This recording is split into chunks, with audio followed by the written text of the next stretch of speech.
전제와 같이 내가 벌써 부어지고 나의 떠날 시각이 가까웠도다. 나는 선한 싸움을 싸우고 나의 달려갈 길을 마치고 믿음을 지켰으니 이제 후로는 나를 위하여 의의 면류관이 예비되었으므로 주 곧 의로우신 재판장이 그날에 내게 주실 것이며 내게만 아니라 주의 나타나심을 사모하는 모든 자에게 도니라. 아멘. 바울은 오늘 지금 디모데에게 말한 이 고백을 통해서 자신의 삶을 요약해서 얘기하고 있습니다.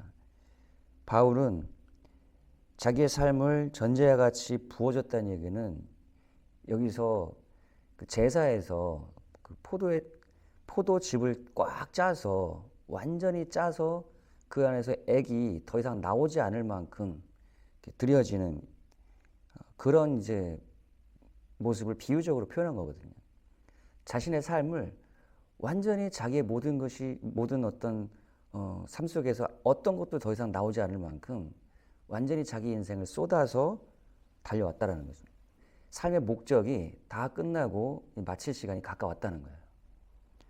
그리고 그 내 삶의 목적을 마치기 위하여 선한 싸움을 싸워왔다는 거예요.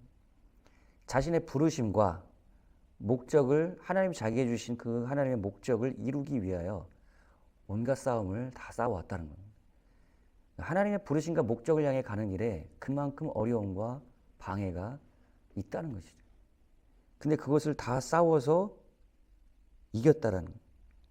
그리고 결국에는 나의 달려갈 길을 다 마치고 내게 주신 하나님의 부르심과 목적을 다 이루고 믿음을 지켰다는 거예요.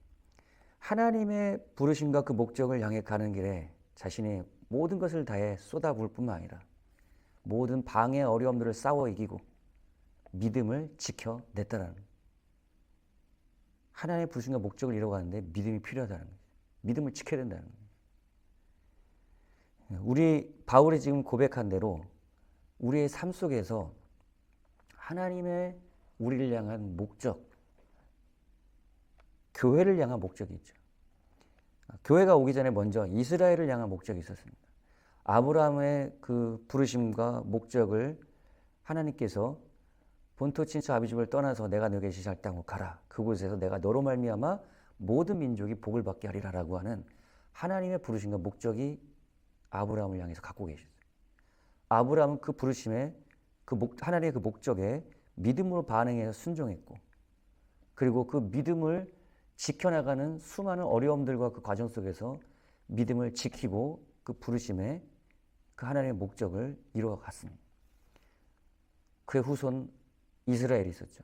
이스라엘은 이제 열방의 빛으로 아브라함의 그 부르심과 목적을 따라서 그 후손이 이스라엘도 열방의 빛으로서 하나님의 거룩한 나라로서 제사장 나라로서 하나님의 속한 소유된 하나님의 백성으로서 하나님 주신 부르심과 목적을 가지고 있었어요. 그 부르심을 향해 갈 때 이스라엘은 하나님이 그 이스라엘과 함께 하셨고 그 이스라엘과 함께 하시며 이스라엘을 지키시기 때문에 누구도 손댈 수 없는 그러한 민족이 되었던 겁니다. 아수르가 와서 멸망시키려고 해도 18만 5천의 군대를 천사 하나가 지켜서 그들을 멸해버립니다. 블레셋 족속이 와서 멸망시키려고 하지만 다윗을 통해서 그 골리앗 거인을 무너뜨리는 그러한 하나님이 함께 하시는 그 민족을 그 이방 민족이 손댈 수가 없는 그런 강력한 민족이 되었던 거예요. 왜냐하면 이스라엘은 하나님의 부르심이 있었고 하나님 이스라엘 통한 목적이 있었기 때문에 우리의 인생이 이 이스라엘처럼 아브라함처럼 하나님의 부르심과 목적에 초점에 맞춰서 살아가게 되면 여러분 하나님이 여러분과 함께 하실 뿐만 아니라 여러분의 삶을 지키시고 여러분의 삶을 인도하시기 때문에 여러분을 손댈 수 있는 사람들이 아무도 없는 거예요. 어떠한 불가능도 하나님 그것을 돌파해 나가게 하십니다. 바울의 삶도 그랬잖아요. 로마로 가서 복음을 전하고 열방을 향해서 나아갈 복음의 사명을 가진 그였기 때문에 폭풍우가 와도 그 배가 파손돼도 바울 때문에 바울을 하나님 지키시고 바울을 살릴 뿐만 아니라 그 주변 사람들도 바울 때문에 하나님이 지켜주십니다. 왜냐하면 하나님의 부르심과 열방을 향한 복음전도 선교의 목적이 있었기 때문에 많은 어려움과 배가 파손되고 굶고 수많은 어려움이 있었지만 하나님 그를 지키시기 때문에 그 미션을 향해서 하나님의 목적을 향해서 바울은 갈 수 있었던 겁니다. 그러나 이제 바울의 사명이 끝난 거예요. 거기까지 디모데후서 4장에 쓰여지는 첫 번째 감옥에 갇힌 건 사도행전 28장이었죠. 가택연금 상태로. 두 번째 바울이 다시 한번 로마에 갇히게 됩니다. 감옥에 갇히게 됩니다. 바울의 사명은 거기까지. 이제 사명은 디모데에게 넘어갑니다. 하나님의 목적은 사람으로부터 끝나지 않아요. 그 사람이 하나님의 목적 안에서 그 세대에 그 일들을 이뤄가고 그 세대의 일을 마쳤을 때 그 부르심과 목적은 다음 세대로 넘어갑니다. 디모데에게 넘어가게 됐던 것이죠. 교회가 마찬가지로 이러한 사명을 가지고 있어요. 교회 속에서 이 사명을 감당하던 세대에 하나님의 강력한 부흥과 하나님의 역사가 있었어요. 하나님의 목적이 거기에 있기 때문이죠. 제가 섬겼던 영국에서도 그러한 부흥이 있었고 수많은 선교사가 파송되며 나가는 하나님의 놀라운 역사가 있었습니다. 왜냐하면 영국 교회가 1800년대에 하나님의 부르심과 목적에 순종했던 거예요. 하나님의 부르심과 그 목적에 순종할 때 여러분 거기 코스트가 있습니다. 대가가 있어요. 비용이 있어요. 그거를 지불하고 수많은 사람이 나갔어요. 윌리엄 캐리가 그랬고 허드슨 테일러가 그랬고 C.T. 스터드가 그랬습니다.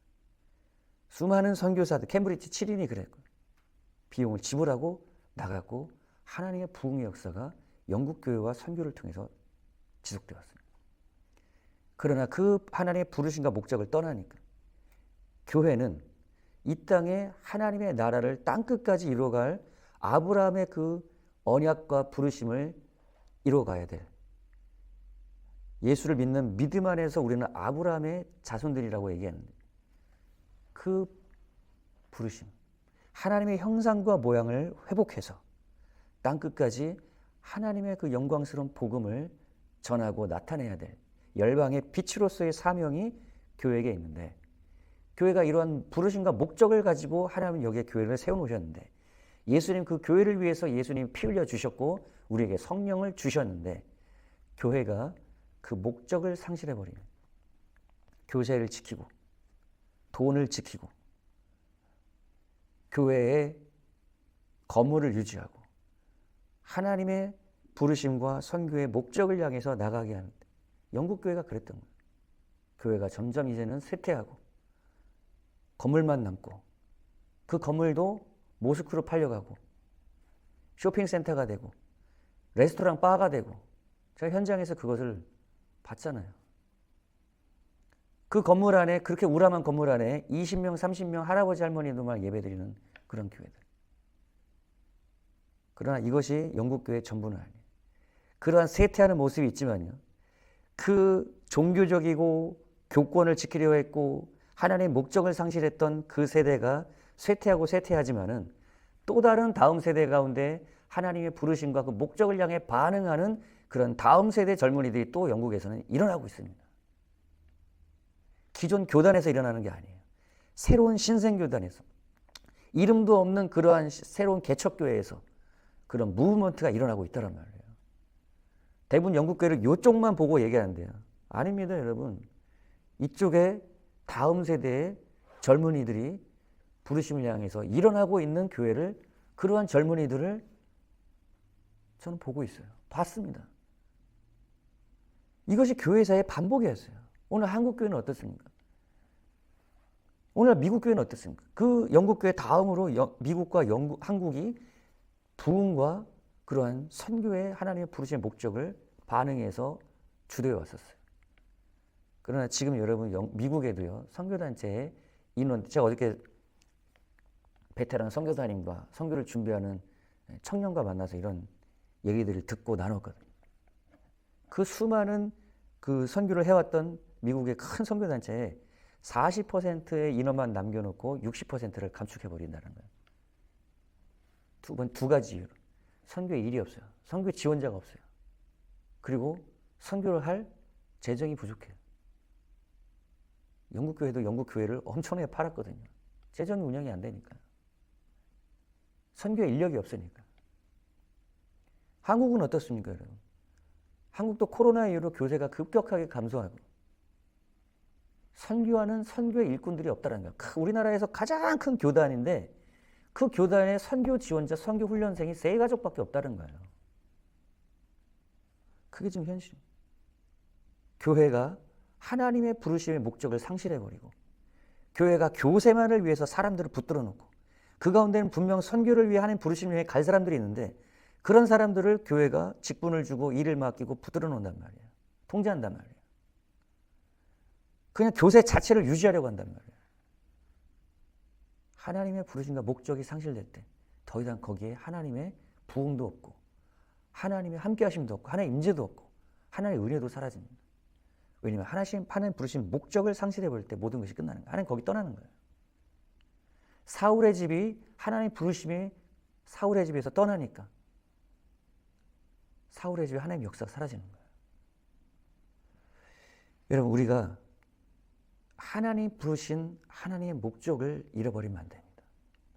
이 땅에서 우리는 하나님의 목적을 가지고 이곳에 우리를 세워주셨어요. 여기서 우리가 천년만년 사는 게 아니란 말이죠. 여러분을 향한 하나님의 부르심과 목적은 무엇입니까? 여러분의 인생을 마칠 때 하나님 앞에 우리가 설 텐데 그때 우리가 바울과 같은 고백을 할 수 있기를 주님의 이름으로 축원합니다. 내 달려갈 길을 다 마치고 믿음을 지켰고 그렇기 때문에 의의 재판장 되신 그분이 나에게 면류관을 주신다는 거예요. 어떤 사람에게요? 하나님의 목적을 이룬 사람이에요. 그 목적은 모두 다 다를 겁니다. 저도 제 자신을 돌아보는 거예요. 하나님이 저를 향한 목적을 향해 갈 때 죽음이 저를 가로막지 못하더라고요.